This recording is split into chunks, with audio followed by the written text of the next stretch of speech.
शाह अब्दुल लतीफ़ भिटाईअ जे शाइरीअ मां अॼु मूं सुरसामूंडीअ जा कुझु बेत अव्हां लाइ चूंड कया आहिनि। सुरसामूंडी हक़ीक़त में सॾड़नि, सुॾकनि, सदाउनि ऐं ओसियड़नि जो सुर आहे।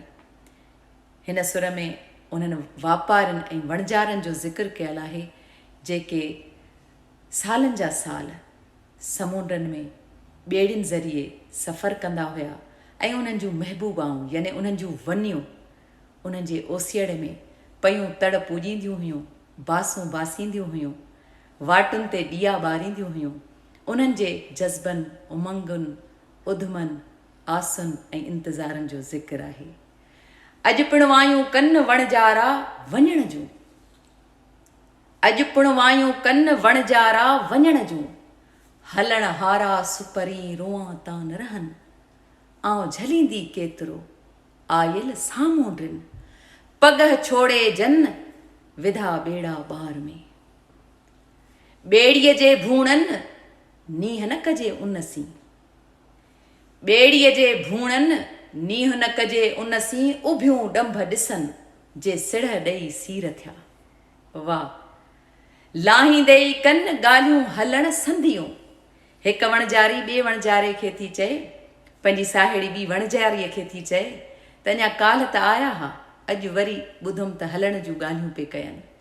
लाहींदे ई कन ॻाल्हियूं हलण संधियूं, ॾींदा मूं ॾुखनि विझंदा जिंदड़ो। या वरी बेवसीअ जो आलम त ॾिसो, वणजारे जी माउ वणजारो न पलीए, वणजारे जी माउ वणजारो न पलीए, आयो ॿारहें माह पुणथो सफ़र संभीए, आई उत्तर मुंद हीअं उॾको न लहे।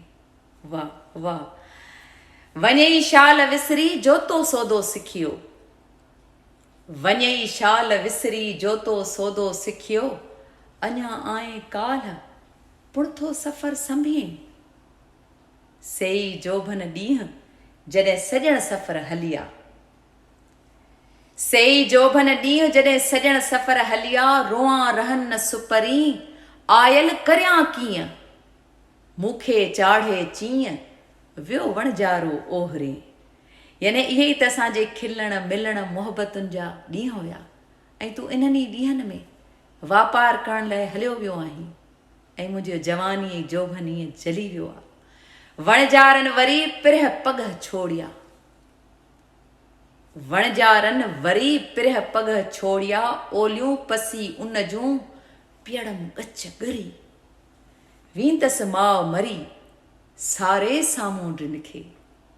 वाह वाह, उभियूं तड़ पूॼीन वहूं वणजारनि जूं, उभियूं तड़ पूॼीन वहूं वणजारनि जूं, आणियो अखा ॾीन खथूरी समुंडनि खे। पयूं बासूं बासींदियूं हुयूं, तड़ पूॼींदियूं हुयूं, ओसियड़ा कंदियूं हुयूं, इंतज़ार कंदियूं हुयूं, ॾियड़ा ॿारींदियूं हुयूं। जरथर ॾिया ॾे वणटिण ॿधे वांटियूं, जरथर ॾिया ॾे वणटिण ॿधे वांटियूं, अला कांध अचे आसाइती आहियां, जिनी कारण मूं तड़ पूॼारा पूॼिया, जिनी कारण मूं तड़ पूॼारा पूॼिया, पुञम उमीदूं सेई सजण आया।